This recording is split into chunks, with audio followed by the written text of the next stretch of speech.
మొన్ననే కదా నేను జాయిన్ అయింది. ఎట్లా ఉందంటే కొన్ని రోజుల్లో ఒక 1 వీక్ 10 డేస్ లేదంటే 1-2 మంత్స్లో మీకు ఎట్లా ఉంది ఈ విధానం ఏంటి అనేది నాకు అర్థమైంది. కాలేదని కాదు, ఇంకా కొంత అవగాహన పెంచుకోవడానికి పార్టీ విధానాలు అర్థం చేసుకొని మీతో తప్పకుండా పంచుకుంటాను. ఓకేనా, డెఫినెట్గా. అంటే మీరు మీ కాన్షియన్సీ వైజ్గా మీ యొక్క జిల్లా వ్యాప్తంగా గువ్వల బాలరాజు అంటే ఒక ఉద్యమకారుడు, బీఆర్ఎస్ పార్టీలో పనిచేసిండు, 2 సార్లు ఎమ్మెల్యేగా ఎంపీగా పోటీ చేసిండు, ప్రస్తుతం జిల్లా అధ్యక్షుడిగా ఉన్నాడు అనేది ఒక వెల్ నోటెడ్. ఇప్పుడు రాష్ట్ర వ్యాప్తంగా ఒక హాట్ టాపిక్గా మారిపోయారు.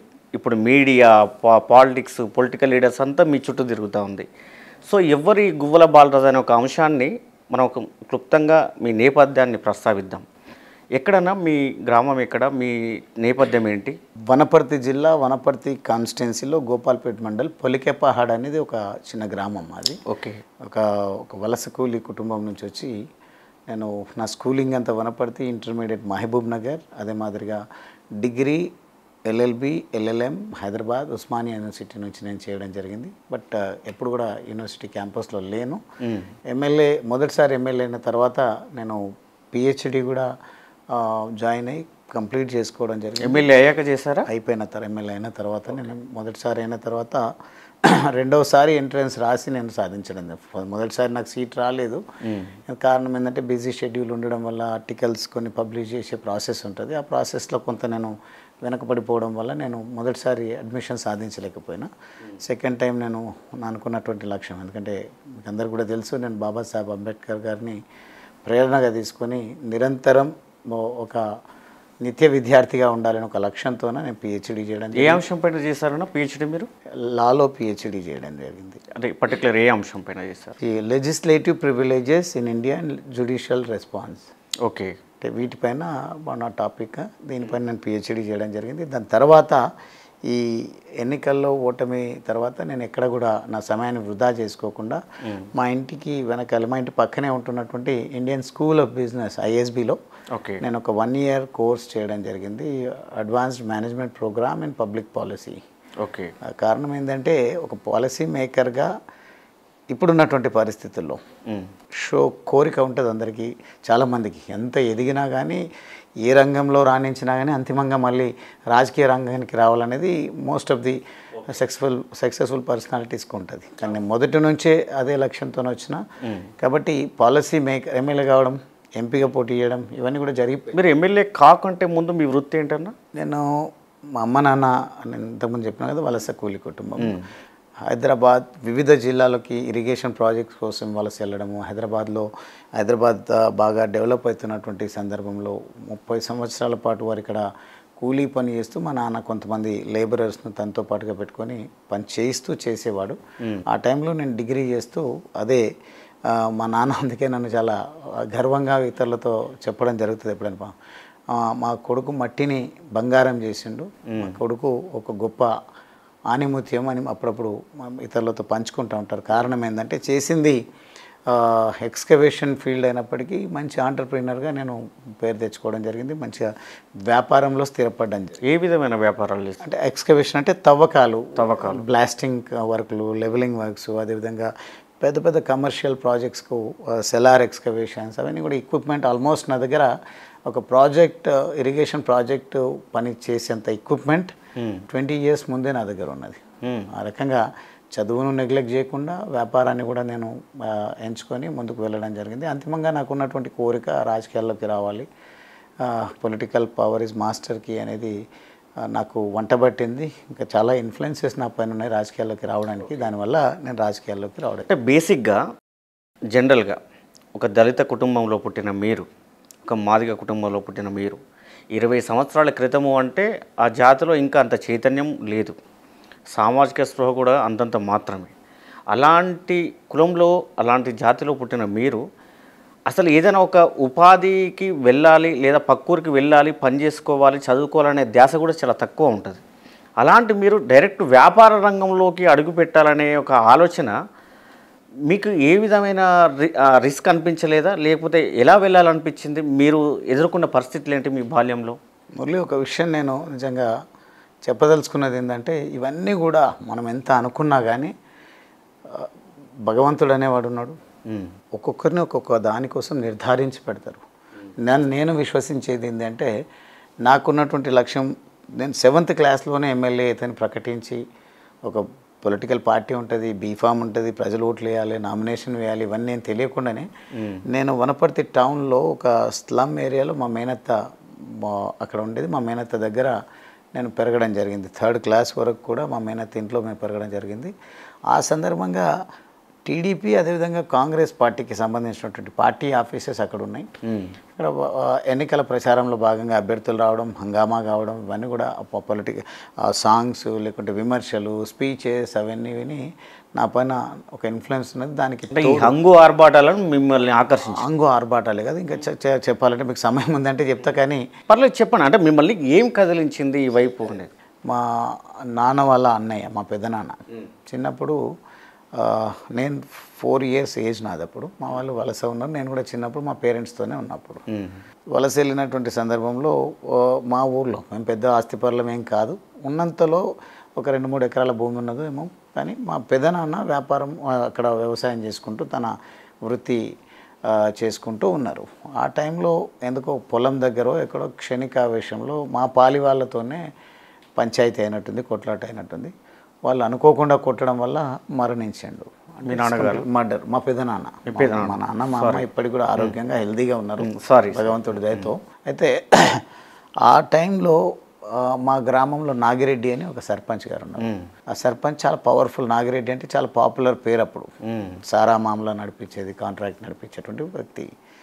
అతను ఆ గ్రామానికి సర్పంచ్ ఉన్నటువంటి సందర్భంలో మా పెదనాన్న ఎవరి చేత అయితే చంపబడ్డాడో వాళ్ళు మా పాలి వాళ్ళను పోలీస్ స్టేషన్కి వెళ్తే పర్సనల్ సెక్యూరిటీ పైన ఎంతోనో విడిపించుకొచ్చి ఉంటారు. సార్ ప్రాసెస్ పెద్ద మనుషులు గ్రామంలో ఏమైనా జరిగితే కూర్చొని మాట్లాడమా, లేకుంటే పోలీస్ స్టేషన్ వరకు వెళ్తే వారు వెళ్ళి విడిపించుకొని రావడమా, మాట్లాడమా, ఇవన్నీ కూడా ఎవరు చూడరు. కానీ ఆయన పవర్ఫుల్, ఆయన చంపిన వాడు కూడా పోలీస్ స్టేషన్కి వెళ్తే విడిపించుకొని వచ్చిండు అని చెప్పి చర్చ జరిగేది.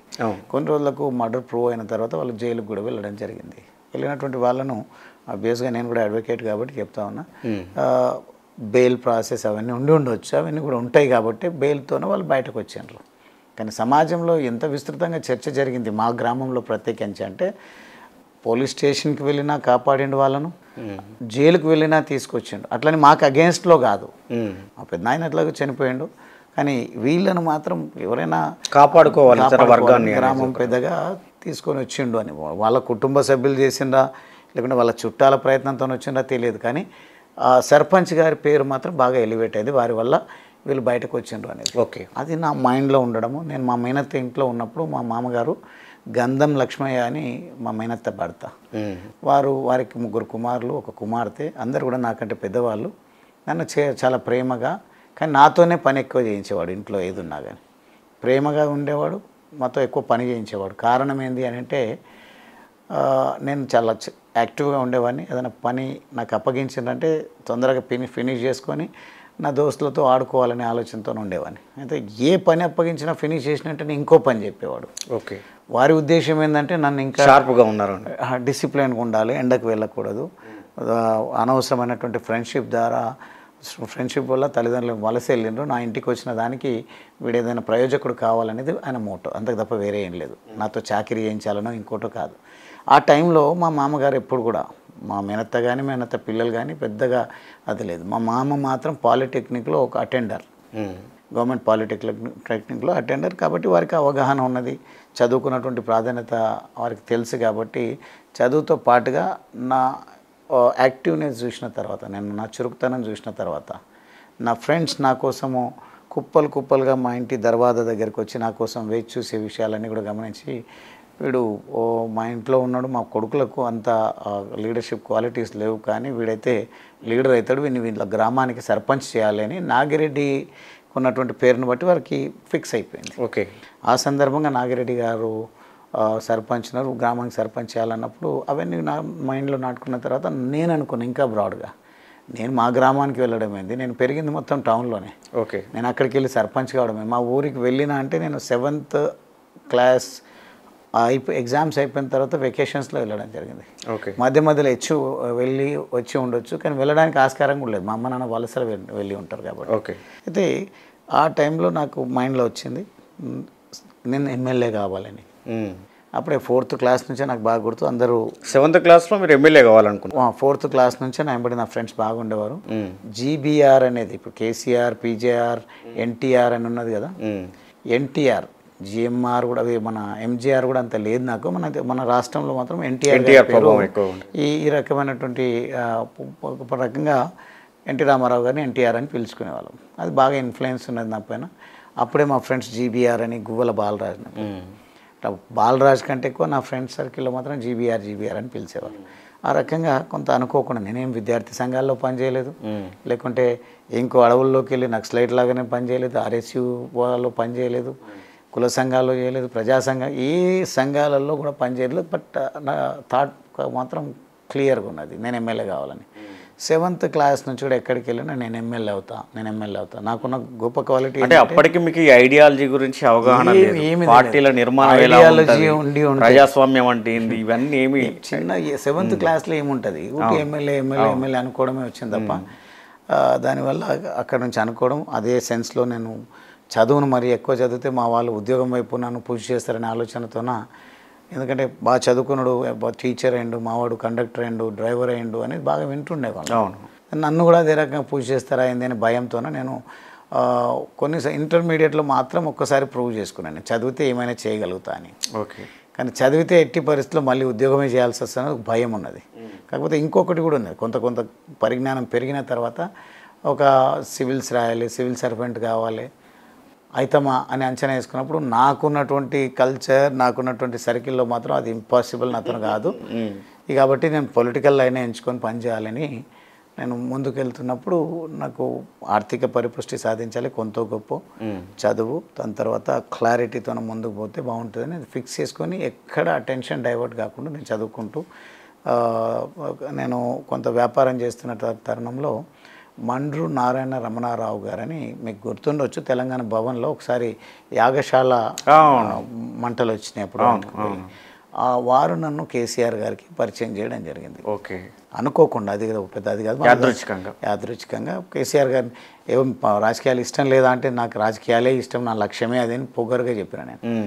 మళ్ళీ ఏమైంది అని చేయి చూసి, నా మూఢనమ్మకాలు ఏమి ఉండవు, కానీ వారికి ఉన్నటువంటి నా పామిస్ట్ వారు కేసీఆర్ ఎవరిని, రాజశేఖర రెడ్డి గారిని కల్పించాలా, చంద్రబాబు నాయుడు గారిని కల్పించాలా, కేసీఆర్ గారిని కల్పించాలంటే నాకు కొంచెం క్లారిటీ ఉన్నది కాబట్టి, ఎందుకు రాజకీయాలు, ఎందుకంటే ఇప్పుడు ఎవరు దేక్తారు అనే మాట మాట్లాడినా నేను. అంటే తెలంగాణలో అది హైదరాబాద్ ఫ్రెండ్స్ కావడము, ఆ లాంగ్వేజ్ మాకు ఒక షోక్ ఉంటుంది కదా, ఎవరు ఎట్లా మాట్లాడితే ఆ రకంగా మాట్లాడదు. ఆ మాట అనేసరికి ఎందుకు వద్దనుకుంటున్నావు అంటే, ఎవరు దేక్తారు నన్ను ఇప్పుడు అంటే, సరే నేనున్నా, నీకు ఎవరు కావాలని వారి గురించి పేర్లు చెప్పి కేసీఆర్ గారిని కల్పించండి అని చెప్పిన. 15 నిమిషాలు అనుకున్నాం, వచ్చేసినాం కేసీఆర్ గారిని కలిసి. అప్పుడు మీ వయసు ఎంత? నా వయసు అప్పుడు 29 years. ఓకే, వారు కల్పించిన తర్వాత మళ్ళీ వాళ్ళు ఫాలోఅప్ చేసింది లేదు, నన్ను పుష్ చేసింది లేదు. కల్పించిన దానికి వారు గర్వపడే విధంగా కేసీఆర్ గారితో మంచి ర్యాపో, ఒక పార్టీలో మంచి పేరు సంపాదించుకొని 2009లో నేను ఎంపీగా పోటీ చేయడం జరిగింది. ఆ రకంగా నా జర్నీ మొదలైంది, నా బ్యాక్గ్రౌండ్ అంతే. ఓకేనా, మీరు బీఆర్ఎస్ పార్టీలో తన ద్వారా పరిచయం అయ్యారు, ఇమీడియట్గా మళ్ళీ మీకు ఎంపీ టికెట్ దక్కించుకున్నారు. ఎమ్మెల్యే టికెట్ వచ్చింది ఫస్ట్ ఎమ్మెల్యే టికెట్, కానీ 2 రోజులలో మళ్ళీ మార్పు ఉమ్మడి అభ్యర్థిగా ఉన్నాను కాబట్టి అనుకోకుండా కారణాలు ఎందుకు మళ్ళీ ఎంపీ. తర్వాత మీరు 2 సార్లు ఎమ్మెల్యేగా కొనసాగారు, పార్టీ జిల్లా అధ్యక్షుని కూడా కొనసాగుతున్నారు. ఇన్ని అవకాశాలు ఇచ్చిన బీఆర్ఎస్ పార్టీ, కేసీఆర్ గారు ఇంత చేసినా కూడా మీకేం లోటు జరిగిందని, లేదా మీకేం అవమానాలు జరిగినాయని, మీకేం అవకాశాలు రాలేదని పార్టీని వీడారు అంటే ఏం చెప్తారు? ఇప్పుడు అవమానాలు లేకుంటే మెహర్బానీయో కాదు, నేను క్లారిటీతో వచ్చినా అని చెప్పాను మీకు. రాజకీయాలకు ఏం క్లారిటీ అనేది మీకు చెప్పలేదు, ఎమ్మెల్యే కావాలనేది క్లారిటీ. కానీ మీరు అంతలో ముందే నేను ఒక మాట, political power is master key అని. అవును, ఎమ్మెల్యే అనేది కూడా పొలిటికల్ పవర్. అదే అంటున్నాను నేను వచ్చింది ఏంటి అని అంటే, నా వర్గాలు, నా అంటే నేను ఇచ్చే నిర్వచనం పేద వర్గాలు, పేదరికంలో నుంచి వచ్చినటువంటి వాడిగా పేదలకు చేయూతనందాలంటే, నేను ఒక ఆంటర్ప్రీనర్గా, వ్యాపారవేత్తగానో లేకుంటే ఒక ఆఫీసర్గానో ఉంటే, నేను ఒక వర్గానికి, పేదలకు ఒకే సంతకంతో, ఒకే మాటతో, ఒకే నిర్ణయంతో నేను పెద్ద సేవ చేసేటువంటి ఆస్కారం ఉండదు. చేస్తే ఒక పరిశ్రమ స్థాపిస్తే, నిజంగా మీరు బిలీవ్ చేసినా చేయకపోయినా, నేను స్టూడెంట్గా ఉంటూనే ఒక 800 మందిని లేబరర్స్ను మెయింటైన్ చేసేవాడిని. మా లేబర్ని ఎక్కడికంటే అక్కడ లేబర్ను పెట్టేసుకొని కాంట్రాక్ట్లు తీసుకొని మిషనరీని ఇంట్రడ్యూస్ చేసి ఆ రకంగా చేసుకుంటూ వచ్చిన. కానీ 800 మందిని ఈరోజు 8,000 మంది చేయొచ్చు, 80,000 మందికి నేను ఉపాధి కల్పించవచ్చు, అది వేరు మాట. కానీ అది నా బిజినెస్ రన్ అయితే నేను సక్సెస్ఫుల్గా రాణిస్తే ఏ అంతరాయం జరగకుంటే మాత్రమే సాధ్యమవుతుంది. కానీ అది రాజకీయాల్లో మాత్రం మనం ఒక ప్రజాప్రతినిధిగా ఏదైనా మాట మాట్లాడి పాలసీ చేస్తే అది భూమి ఆకాశం ఉన్నన్ని రోజులు కొనసాగే ఆస్కారం ఉంటుంది. మీకు ఉదాహరణ ఒకటి బెస్ట్ ఎగ్జాంపుల్ చెప్తే ఎవరితో కూడా నేను ఇది పెద్దగా షేర్ చేసుకోలేదు. నేను మొదటిసారి ఎమ్మెల్యే అయినప్పుడు కేసీఆర్ గారు కళ్యాణ లక్ష్మి షాదీ ముబారక్, అది ఎన్నికల మేనిఫెస్టోలో లేదు, మేము ప్రకటించలేదు. తర్వాత అధికారంలోకి వచ్చిన తర్వాత ఇవన్నీ కూడా కేసీఆర్ గారికి వచ్చినటువంటి గొప్ప ఆలోచన అనేది నేను చాలా కృతజ్ఞతగా ఉంటాను. ఒక తండాలో మహబూబాద్ జిల్లాలో ఒక తండాలో జరిగిన సంఘటన ఆధారంగా చేశాడని సంఘటన అది మా దగ్గర బాల్నగర్ మండలం జడ్చర్ల కాన్స్టిట్యున్సీలో మా దగ్గర ఒక తండా ఉంటుంది. ఆ తండా నిద్ర చేసి అక్కడ మాతో చర్చించి పథకానికి మైండ్లో పెట్టేసుకొని వారు ముఖ్యమంత్రి అయిన తర్వాత అమలు చేసిండ్రు. అది బయట పెట్టిండ్రు. ఆ టైంలో మేము చర్చిస్తున్నప్పుడు ఎస్సీ ఎస్టీ మైనార్టీలకు మాత్రమే షాదీ ముబారక్ కళ్యాణ లక్ష్మి ఉన్నది. కానీ ఒక బాధ్యత కలిగినటువంటి పౌరుడిగా, ఒక బాధ్యత కలిగిన ప్రజాప్రతినిధిగా అసెంబ్లీని నాకు తెలిసి మీరు రికార్డులు కనుక వెరిఫై చేస్తే నాలాగా ఫస్ట్ టైం ఎలక్ట్ అయిన వాళ్ళు, సెకండ్ టైం ఎలక్ట్ అయిన వాళ్ళు హౌస్లో అన్ని ఎక్కువసార్లు మాట్లాడే అవకాశాలు ఎవరు తీసుకోకపోయి ఉండొచ్చు, మరీ ముఖ్యంగా మా కమ్యూనిటీస్ నుంచి. ఎందుకంటే నాకు బాధ ఉన్నది, నాకు ఏదో లక్ష్యం ఉన్నది. కాబట్టి నేను ప్రతిదీ ఇవ్వకపోవచ్చు కూడా, ఇవ్వరు కదా ప్రతి సమస్యకు. అందుకే కొన్నిసార్లు స్పీకర్ గారితో కూడా మాట్లాడడం జరిగి కాంట్రవర్సీ అందుకే నాకు కాంట్రవర్సీ అని ముద్ర వేసే ప్రయత్నాలు బాగా చేస్తారు. హక్కుల కోసం కొట్లాడితే కాంట్రవర్సీ, కోపం, ద్వేషం అని రకరకాలుగా చిత్రీకరిస్తారు. కానీ నాకు ఒక తపన, సంకల్పం ఉన్నది కాబట్టి ప్రతి అవకాశాన్ని సద్వినియోగం చేసుకోవాలి.